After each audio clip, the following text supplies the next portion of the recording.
Assalamu alaikum. In next lecture of clinically and therapeutic nutrition, I discuss about the nutrition care plan or nutrition intervention. Nutrition care plan or nutrition intervention means to provide the substance, the procedure, the process of setting involved in ensuring the proper intake and assimilation of nutrients, especially for hospitalized patient. ठीक है, nutrition care plan क्या है कि जो hospitalise patient होते हैं या non hospitalise patient होते हैं जिनको न्यूट्रिशनली रिलेटेड केयर रिक्वायर्ड होती है, उनमें क्या कि हमने उनमें जो न्यूट्रिशन उनको केयर प्लान कैसे प्रोवाइड करना है। ठीक है, उसके अलावा जो हॉस्पिटल के पेशेंट होंगे या फिर जो कि क्रोनिकली डिजीज़ के पेशेंट होंगे, ठीक है, या फिर मेटाबॉलिक रिस्क के पेशेंट होंगे। ठीक है, ऑब्जेक्टिव क्या है न्यूट्रिशन केयर प्लान का या न्यूट्रिशन इंटरवेंशन का। फॉर एग्जाम्पल आप कोई भी न्यूट्रिशन इंटरवेंशन करते हैं किसी भी लेवल पे, तो उसके कोई ऑब्जेक्टिव होते हैं। इसका फर्स्ट ऑब्जेक्टिव ये है कि to present the components of the nutrition care plan. ठीक है, सेकंड क्या है, to discuss the different approaches in determining the contents of the nutrition care plan. ठीक है, फर्स्ट ऑफ ऑल तो ये कि आपको जो बेसिक कंटेंट्स होते हैं न्यूट्रिशन केयर प्लान के वो प्रोवाइड करने होते हैं। सेकंड क्या है कि आपको जो डिफरेंट अप्रोचेज यूज़ करनी होती है, ठीक है, कि आप जिसकी बेस पे न्यूट्रिशन केयर प्लान प्रोवाइड कर सकें। है ना, कंपोनेंट और न्यूट्रिशन केयर प्लान सबसे पहले न्यूट्रिशन असेसमेंट आएगा, फिर न्यूट्रिशन रिक्वायरमेंट्स आएगा, देन जिसमें हम macronutrient requirement, then fluid requirement आएगा। देन हम जो असेस करेंगे कि हम उसको जो डाइट देनी है वो ओरली देनी है, इंटेरली देनी है, पारेंट्री देनी है, कि उसके अलावा जो न्यूट्रिशन फार्मुलेशन करनी है वो हमने किस तरह करनी है, उसकी कंसिस्टेंसी क्या रखनी है, उसके अलावा उसके ओस्मोलैरिटी क्या रखनी है। ठीक है, उसके अलावा उसमें जो एनर्जी कंटेंट्स हैं वो किस तरह हमने डिज़ाइन करने हैं, और ये कि उसकी जो न्यूट्रिशन डेंसिटी है उसका भी इसमें ख्याल रखना। ठीक है, फिर न्यूट्रिएंट डिलीवरी एक न्यूट्रिशन डिलीवरी हमने कैसा करनी है, एंड हम जो मॉनिटरिंग स्ट्रेटजी करनी होती है कि जो भी एक पेशेंट की केयर के लिए जो भी उसकी न्यूट्रिशन केयर प्लान या न्यूट्रिशन इंटरवेंशन करनी है उसको हमने किस तरह मैनेज करना है, और एंड पे के उसको हम एड उसे मॉनिटरिंग कर सकते हैं। ठीक है, सबसे पहले आता है न्यूट्रिशन असेसमेंट। न्यूट्रिशन असेसमेंट क्या आता है, ऑलरेडी हमने कई बार डिस्कस किया है कि न्यूट्रिशन असेसमेंट ABCD मेथड के एंथ्रोमेट्री असेसमेंट आती है, उसमें बायोकेमिकल वैल्यूएशन आती है, क्लिनिकली असेसमेंट आती है, देन उसमें डाइटरी असेसमेंट आती है। Then nutrition requirement specific according to their requirements of the patients are which may be are disease specific. कि अब एक फूड पैरामिड है, फूड प्लेट है, माई प्लेट है, कुछ UFDA की रिकमेंडेशन हैं, उसके अलावा कुछ ऑस्ट्रेलियन पैरामिड्स हैं, डिफरेंट टाइप ऑफ पैरामिड्स हैं जो कि इंडिकेशन देते हैं कि आप अगर इसको फॉलो करेंगे आप बैलेंस डाइट ले सकते हैं। अब फूड पैरामिड ये प्रपोज हुआ था 1992 में बाय यूनाइटेड स्टेट डेवलपमेंट और एग्रीकल्चर। उनके अकॉर्डिंग ये था कि आपने 6 to 11 सर्विंग आपने स्टार्चेज की लेनी है, 2 सर्विंग फ्रूट्स की लेनी मिनिमम, और जो वेजिटेबल की आपने 3 सर्विंग लेनी है, मीट की 2 सर्विंग लेनी है, मिल्क की 2 सर्विंग लेनी है। उसके अलावा जो स्पायरिंगली में फैट्स ऑयल, उसके अलावा विटामिन जो भी सप्लीमेंट्स है वो स्पायरिंग यूज़ करने के, इसके थ्रू आप एडिक्वेट न्यूट्रिशन अपना स्टेटस एक्वायर कर सकते हैं ना। फूड पारामिड एक टूल है जिसकी जो हमें डाइटरी गाइडलाइन प्रोवाइड करता है कि हमने इसको अंडरस्टैंड करके हम फाइंड कर सकते हैं हमें पर डे हमने अपनी रिक्वायरमेंट किस तरह सेट करनी है। उसके अलावा फूड पैरामिड ये इंस्टीट्यूट लेवल पे बच्चों को भी हम एजुकेट करने के लिए यूज़ करते हैं कि हमें उनसे हम आइडिया प्रोवाइड करते हैं कि आपने जितने कंपोनेंट्स हैं मेजर फूड कंपोनेंट उसको आपने किस तरह यूटिलाइज करना है। Balance diet is the beauty of the diet के आपकी डाइट में जितने भी आप फूड यूज़ कर रहे हो, ठीक है, जितने भी आप मैक्रो न्यूट्रिएंट यूज़ कर रहे हैं उसकी एक एडिक्वेट अमाउंट होनी चाहिए। ठीक है, जब आप चाहे आप प्रोटीन को एक्सेस में ले रहे हो, फैट्स को एक्सेस में ले रहे हो, कार्ब को एक्सेस में ले रहे हो, उसके नेगेटिव इम्पैक्ट आने हमारी बॉडी पे। इवन आप मिल्क को भी आप एक्सेस में लेते हो तो उसके भी कैल्शियम के स्टोन बन जाते हैं। ठीक है, ऐसे लीफी वेजिटेबल एक्सेस में लोगे ऑक्सलेट के स्टोन बन जाएंगे। ठीक है, यूरिक एसिड लेवल ज़्यादा होगा अगर आप पलसी दालें हैं जो उनको अगर आप एक्सेसिव लेंगे। कि ये ब्यूटी ये है कि डाइट की हमने बैलेंस रखना है कि जो हम न्यूट्रिएंट तय कर रहे हैं उसका बैलेंस हो, उसमें जितने मेजर न्यूट्रिएंट्स हैं जो माइक्रो न्यूट्रिएंट्स हैं वो उनकी एक एडिक्वेट अमाउंट हो। ठीक है, उसके अलावा रिकमेंडेशन ऑफ डेली लॉ से, उसके रिकमेंडेशन ऑफ डेली लॉ से हमें आइडिया होता है कि हमें एक प्रॉपर एक गुड हेल्थ के लिए हमें कितनी कैलोरीज रिक्वायर्ड होती हैं।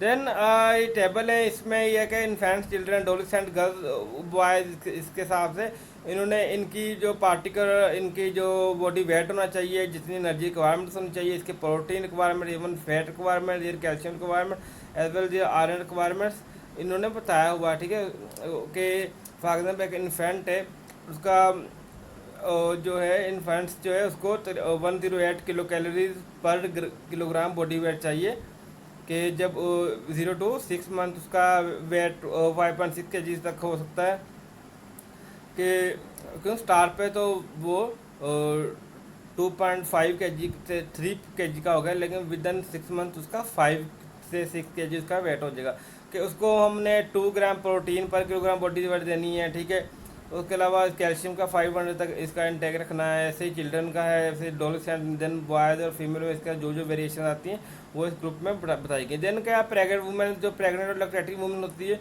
उसका आइडियल बॉडी वेट तो उसकी हाइट के हिसाब से ही होगा, लेकिन इसको जो एनर्जी रिक्वायरमेंट्स है मोस्टली ये कि हमारे अगर पाकिस्तान में देखा जाए कि हमारे पाकिस्तान में कि 500 है जो कि प्रेग्नेंट वुमेन को हमें एडिशनल देनी पड़ती है। ठीक है, क्योंकि हमारे यहाँ पर जो है वो भी लेकिन उसकी रिक्वायरमेंट के हिसाब से होगा। 3 to 500 की रेंज है कि आप इसमें कर सकते हैं। ठीक है, अकॉर्डिंग टू डियर रिक्वायरमेंट कि वो जो लैक्टेटिक वुमेन है उसका 300 हमने एक्स्ट्रा किलो कैलोरी प्रोवाइड करनी होती है। उसके अलावा प्रोटीन का 1.2 ग्राम तक कर देते हैं, या लाइक जो उसकी नॉर्मल रिक्वायरमेंट उसके 15 ग्राम उसको एडिशनली हम प्रोटीन देते हैं, और जो लैक्टेटिंग होती है उसको हम 25 एडिशनल देते हैं। देन फैट्स ये है कि उनको 30 ग्राम देते हैं during pregnancy and 45 gram during the lactation. Then calcium और विटामिन, कैल्शियम की रिक्वायरमेंट या मैग्नीशियम की requirement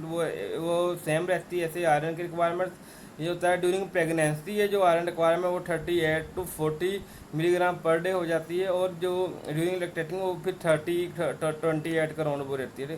then further to avoid the iron deficiency women should be consume और rich source of iron food के, specially उन्हें iron diet को enhance करना चाहिए। ठीक है, आयरन के का मेजर सोर्सेज क्या हो सकते हैं कि आयरन जितने भी ये मीट्स हैं, स्पेशली फिश हैं, बीफ हैं, लिवर हैं। Liver is a good source of iron, कि आपको इवन ये है कि ड्यूरिंग प्रेगनेंसी इनको लिवर मीट दिया जा सकता है। ठीक है, आपको इनका इंटेक ज़्यादा करना है। उसके अलावा काउपीज़ हैं, राइस फ्लैक्स हैं, तो इसकी वजह से आयरन डेफिशिएंसी को हम पूरा कर सकते हैं। देन क्या है कि जो डिफरेंट टाइप के पार्टिकुलर हैं, ठीक है, उसमें किसी एनर्जी रिक्वायर्ड होती है, सब बेस्ट ही है। लाइक हमें एडिक्योर जो हमारा नॉर्मल है वो ये है कि 30 किलो कैलोरी हमें, या 25 to 30 को, ये स्टैंडर्ड्स हैं उनके हिसाब से। ठीक है, लेकिन हमारे हिसाब से ये है कि हमें जो 20% है उसको हमें 18 से 20 kilo calorie per kilogram body wait दे सकते हैं। ठीक है, ऐसे नॉर्मल को 25 kilo calorie per kilogram body wait दे सकते हैं। ऐसे अंडर जो वेट है उसको 35 to 40 kilocalorie per kilogram body wait देते हैं। पर टर्न जो बेबी है उसको 115 तक किलोग्राम पर डे के लिए दे सकते हैं। ऐसे प्रोटीन एनर्जी माल न्यूट्रिशन के हैं, उसको ये है कि उनको 118 से 220 kilo calorie per kilogram of body weight दे सकते हैं। ऐसे जो डायबिटिक मेलाइटस के हैं उनका ये है कि उनके आइडियल बॉडी वेट के हिसाब से उनके देते हैं। ऐसे एक्यूट रेनल फेलियर में ये है कि 25 से 30 किलो कैलोरीज पर किलोग्राम बॉडी वेट देते हैं। ऐसी क्रॉनिक रेनल फेलियर उसके लिए हेमोडायलिसिस पे, या फिर जो पेरिटोनियल डायलिसिस होते हैं उसको 35 kilo calorie per kilogram body wait देते हैं। देन माइक्रोन्यूट्रिएंट रिक्वायरमेंट्स में ये है कि उसको इलेक्ट्रोलाइट्स को हमने किस तरह बैलेंस रखना है। हम इलेक्ट्रोलाइट की रिक्वायरमेंट्स क्या होती है, उनका फंक्शन क्या होता है। जैसे सोडियम और पोटाशियम, सोडियम पोटाशियम जो चैनल हैं उसको मेंटेन रखने के लिए सोडियम पोटाशियम की जो इनटेक है वो ज़रूरी है। ठीक है, it is essential to monitor osmotic balance and the keep it the cell in the proper shape, के जो सेल है वो प्रॉपर शेप में रखता है। ठीक है, ऐसे मैग्नीशियम क्या है कि जितने भी सेलुलर लेवल मेटाबॉलिज्म हो रही है उसके लिए रिक्वायर्ड होता है। ऐसे फर्दर ट्रेस एलिमेंट्स में आ जाते हैं, लेकिन वो चाहिए तो वो मिन्यूट रिक्वायरमेंट्स में होते हैं, लेकिन वो ग्रोथ डेवलपमेंट है जो बॉडी फिजियोलॉजी में वो हेल्प से प्रॉपर फंक्शन में हेल्प करते हैं, ठीक है। ऐसे कि it is required for the normal function of the thyroid gland, जिस तरह जिंक है, कॉपर है, जिंक एक्ट एज एन को factor for a number of the enzyme, different ऐसे एंजाइमेटिक एक्शन है जिसमें जिंक एज एन को फैक्टर का रोल है, ऐसे ही कॉपर है, कॉपर का रोल है आयरन अब्जॉर्प्शन में। ऐसे फर्दर क्रोमियम है वो के जो ग्लूकोज जो मेटाबॉलिज्म में इम्पेयरनेस होती है, ठीक है, उसकी वजह से होती है, डेफिशिएंसी की वजह से। देन क्या है कि जो मैगनीज है वो पार्टिसिपेट करता है लिपिड और कार्बोहाइड्रेट की मेटाबॉलिज्म में। देन जो मोर्बिडिज्म है it is essential constitute of the xanthine and aldehyde oxidases and involve in the uric acid metabolism में है कि अगर इसकी डेफिशिएंसी होगी तो यूरिक एसिड का इश्यूज होगा। ऐसे विटामिन है कि जो मोस्टली ये है कि जितने भी मिनरल्स हैं इनका इनका जो रोल है मेटाबॉलिज्म होता है। ऐसे ही विटामिन है, विटामिन टू टाइप के होते हैं, वाटर सोल्युबल और fat soluble, which is essential for the growth and but in a small quantity. ऐसे विटामिन है, विटामिन ए का डिफरेंट फंक्शन है, सेलुलर डिफरेंशिएशन भी है। ऐसे ही जो विजन है इसमें इसका बड़ा इंपॉर्टेंट रोल है, it is necessary for vision in a dim light.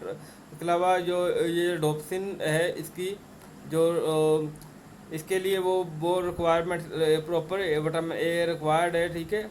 ये विजन में इसका बड़ा रोल है। ऐसे ही विटामिन डी हमारे बोन ग्रोथ में उसका कैल्शियम मेटाबॉलिज्म हेल्प करता है। विटामिन ई है जो prevent the oxidation of vitamin A and the B carotenoid in intestine. उसके अलावा ये एंटीऑक्सीडेंट्स भी ये रोल है इसका। मतलब विटामिन बी ग्रुप के जितने भी मेंबर्स हैं इनका जो स्पेशल रोल है यही है कि जितने भी मैक्रोन्यूट्रिएंट्स हैं उसकी इन्होंने मेटाबोलाइज करनी होती है, ठीक है। कि आप अगर इनके जनरल फंक्शन में लिखते हैं कि it help in the metabolism of the macronutrient तो ये एक्सेप्टेबल है हर के में, ठीक है। ऐसे थायमिन है, thiamine help in the proper utilization of carbohydrates in our body. ऐसे riboflavin essential for several oxidative process inside the cell and concentrate with energy and the protein metabolism. जैसे कि थायमिन है, थायमिन का role है कि उसने carbohydrate metabolism करनी होती है। ऐसे ही इसने एनर्जी और इसने प्रोटीन को मेटाबॉलाइज राइबोफ्लेविन करना होता है। नायसिन, नायसिन एक को फैक्टर है, ठीक, जितने ऑक्सीडेटिव रिएक्शंस होते हैं, ठीक है। उसके अलावा ये कार्बोहाइड्रेट फैट्स और प्रोटीन की मेटाबॉलिज्म में इसका रोल है। पायरोक्सिन भी, पायरोक्सिन जो है जो अमीनो एसिड्स की मेटाबॉलिज्म में इसका बहुत इंपॉर्टेंट रोल है। उसके अलावा ये ट्रिप्टोफैन को नायसिन में निकोटेनिक एसिड में कन्वर्ट करता है पायरोक्सिन। फोलिक एसिड जो है जो फोलिक एसिड की डिफरेंट रिक्वायरमेंट्स है, ठीक है। तो ये न्यूरल ट्यूब डिफेक्ट से बताता है। उसके अलावा ये है कि जो multiplication and maturation of RBCs में इसका बहुत रोल है। फोलिक एसिड का विटामिन B12 है, cyanocobalamin, it is require for the proper function of the central nervous system metabolism of the folic acid. इसका सेंट्रल नर्वस सिस्टम के function में help out करता है, ठीक है। जो कोग्निटिव डेवलपमेंट होती है उसमें ये इसका हेल्प आउट है, ठीक है। उसके अलावा ये जो मेटाबॉलिज्म है फोलिक एसिड उसमें हेल्प करता है। Vitamin C required in iron absorption, ठीक है। कि ये डिफरेंट न्यूट्रिएंट्स के डिफरेंट यूज़ हैं कि हर एक का स्पेसिफिक फंक्शन है, ठीक है। ऐसे ही फ्लूइड रिक्वायरमेंट्स क्या है कि फ्लूइड रिक्वायरमेंट्स में आपके वाटर आ जाता है, ठीक है। इसके डिफरेंट फंक्शन है फ्लूइड्स के, ठीक है। एक तो ये कि जितने भी बॉडी टेम्परेचर इसको रेगुलेट किसने करना होता है, फ्लूइड्स ने। उसके अलावा ये ट्रांसपोर्ट मीडियम है, ठीक है, मेड ऑफ द वेस्ट। उसके अलावा डिफरेंट किस्म के केमिकल रिएक्शन हो रहे होते हैं हमारी बॉडी में, उसको act as an medium provide करता है वाटर, ठीक है। उसके अलावा हम होम्योस्टेसिस को मेंटेन करता है। कि देन फार्मूला ये है कि आप वाटर रिक्वायरमेंट किस तरह मेजर कर सकते हैं for the age of for 0 to 10 kilogram, for 20 to up to 20 kilogram. ये कि अगर किसी का इतना वेट है तो उसके हिसाब से ये हम मेजर कर लेते हैं उसकी वाटर रिक्वायरमेंट कितनी है पर डे, फ्लूइड रिक्वायरमेंट, ठीक है। देन इन्फ्यूजन रेट क्या है कि ये टोटल वॉल्यूम पर डे लेंगे उसको 24 पे डिवाइड कर देंगे, वो इन्फ्यूजन रेट आ जाएगा। सीधे fluid requirement for the renal patients ये है कि अगर किसी को किडनी का पेशेंट CKD का पेशेंट है उसका हम किस तरह करते हैं कि उसको यूरिन आउटपुट प्लस 500 ml, ये मैंने आपको पहले भी बताया था। ऐसे ही कि जो हम न्यूट्रिशन दे रहे हैं, एक तो ये कि उसके एडुकेट हो, ठीक है, उसमें जितने भी रिक्वायर्ड मैक्रोन्यूट्रिएंट्स उसकी एडुकेशन अमाउंट में, उसमें वैरायटी हो के, लाइक अगर आप फ्रूट्स ले रहे हैं, वो ये नहीं कि आप एक ही वैरायटी से ले रहे हैं, ठीक है, आपको डिफरेंट वैरायटी चूज़ करनी हो, क्योंकि हर एक फ्रूट्स की, हर एक वेजिटेबल की, हर एक प्रोटीन बेस्ड डाइट की अपनी अपनी स्पेसिफिक प्रॉपर्टीज़ होती हैं, ठीक है, हर एक के अपने एंटीऑक्सीडेंट्स कंपाउंड्स हैं। इसलिए हमें एक तो variety of the meal choose करना चाहिए, एक तो बैलेंस चूज़ करना चाहिए, उसमें मॉडरेशन हो, और देन ये कि उसमें बैलेंस हो। देन एक्सेस क्या है कि जो हमने उसको पेशेंट को डिलीवरी देनी है डाइट की, वो हम किस तरह दे सकते हैं। अगर तो उसे कोई इशू नहीं तो उसे हम ओरली देंगे। अगर उससे डिफरेंट इश्यूज हैं, जिस तरह माउथ सर्जरी का इश्यूज है, या फिर वो फूड प्रॉपर इंटेक नहीं कर रहा, ठीक है, साइकोलॉजिकल इश्यूज है, तो फिर हम इंटेरियल फीडिंग पे जाएंगे, ठीक है। इंटेरियल फीडिंग का डिफरेंट वेज हैं, नेजोगैस्ट्रिक है, नोज के थ्रू, वो स्टमक में ट्यूब इंसर्ट की जाती है, ठीक, गैस्ट्रोस्टोमी है थ्रू डायरेक्टली ये स्टमक में इंसर्ट कर दी जाती है इंटेरियल फीडिंग। देन क्या है कि जेजुनोस्टोमी है, ठीक है, जो जेजुनम में डायरेक्ट परक्यूटेनियस एंडोस्कोपिक गैस्ट्रोस्टोमी के थ्रू वो डायरेक्टली वहाँ पे इन्फ्यूजन कर दी जाती है इसकी ट्यूब की। ऐसे ही सर्जिकली जिजुनोस्टोमी है, ठीक है, मोस्टली ओरोफ्रंगियल ट्यूब के थ्रू भी देते हैं, नेजोफ्रंगियल ट्यूब के थ्रू भी देते हैं, कि nasal to pharynx and directly related to stomach. Then parenteral nutrition में क्या है कि अवे फ्रॉम द बॉडी, ठीक, उसमें यह है कि एक हमें सेंट्रल रूट फॉलो करते हैं, जीआईटी को ट्रैक को फॉलो करते हैं। पैरेंटल में क्या आती है, पार बिसाइड द इंटेरियल, ठीक है। इसमें क्या है कि या टू वे कंसिडर करते हैं, या तो आप इसमें सेंट्रल वैन के थ्रू, या फिर आप ना पेरिफेरल वैन सिस्टम के थ्रू इन्हें हम फ्लूइड एडमिनिस्ट्रेट करते हैं, ठीक है। ओरल फीडिंग क्या है, ओरल फीडिंग में आपको किस तरह मैंने कर सकते हैं, क्लियर फ्लूइड डाइट दे सकते हैं, उसमें बार्ले वाटर है, इसके अलावा ये क्लियर स्टैंड फ्रूट जूस हो सकता, टी हो सकता है, ठीक है, without milk and coconut water, वो क्लियर होगा, क्लियर फ्लूइड, ठीक है, जो ट्रांसपेरेंट टाइप फ्लूइड्स होते हैं। ऐसे ही इसमें फुल लिक्विड डाइट की है कि पोरेज है, दाल सूप है, ऐसे मिल्क है, फ्रूट्स हैं, कि जो स्टैंड जूसेस हैं, लस्सी है, कि जो लिक्विड फॉर्म में होगा, ठीक है, वो आप दे सकते हैं, like but in stand form. ऐसे सॉफ्ट डाइट है कि जिस तरह एग नोक होता है, एग नोक आपको पता है कि मिल्क में एग डाल के उसे ब्लेंड करते हैं, एग नोक बनता है, फ्रूट जूसेस हैं, वेजिटेबल जूसेस हैं, ठीक है। उसके अलावा जो जो कफ़ीर होती है, वो आपको पता है, जिस तरह राइस है, राइस को ब्लेंड करके, राइस को ग्राइंड करके वो मिल्क में उसकी कफ़ीर टाइप बनाते हैं, वो यूज़ कर सकते हैं, खीर यूज़ कर सकते हैं सॉफ्ट में। देन मैकेनिकल सॉफ्ट डाइट में ये है कि रेगुलर डाइट को सॉफ्ट कर लिया जाता है। देन क्या है रेगुलर डाइट क्या है कि जो नॉर्मल डाइट होती है। Then enteral nutrition tube, during the acute initiation phase of the illness, exogenous energy 20 to 30 kilo calorie per day, हमारे यहाँ पर 30 किलो कैलोरी पर डे की सेट किया जाता है। ड्यूरिंग द रिकवरी है ये है कि उनको ज़्यादा एनर्जी रिक्वायर्ड होती है, then up to 40 kilocalorie per kilogram body weight. ऐसे ही प्रोटीन है, प्रोटीन हम हमेशा ही रखते हैं, क्योंकि सेलुलर डिजनेशन होती है, उसे हम रिजनेट करने के लिए हमें हाईली प्रोटीन रिक्वायर्ड होती है। वो हम मैक्सिमम 1.5 टू, अगर वो कैंसर्स में अगर निक्रोटिक सेल डिवीजन हो रही है, उसको हम 2 ग्राम पर किलोग्राम बॉडी वेट भी दे सकते हैं, ठीक है।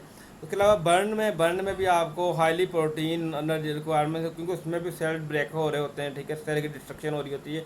उसमें भी ये है कि आपको अप टू 1.5 टू 2 ग्राम पर किलोग्राम बॉडी वेट रिक्वायर्ड होते हैं, ठीक है। उसके अलावा इसमें हमें इलेक्ट्रोलाइट्स को हमें बैलेंस करना पड़ता है, इसको हम एंटायरली फीडिंग पर रहते हैं। टाइप ऑफ फीडिंग ट्यूब ये है कि फीड ट्यूब ये है कि आपकी जो रेगुलर डाइट है उसको हम ब्लेंड करके देते हैं इंटरवली फीडिंग में, ठीक है। उसके अलावा क्या है कि एलिमेंटल डाइट क्या है कि उसमें लो रेजिड्यू डाइट होती है, लैक्टोफिड डाइट होती है, रेडी टू अब्जॉर्ब डाइट होती है। उसके अलावा क्या इसमें नॉन एलिमेंटल डाइट क्या है कि लो फाइबर डाइट होती है, उसमें लो रेजिड्यू डाइट में जो फाइबर होती है, ठीक है।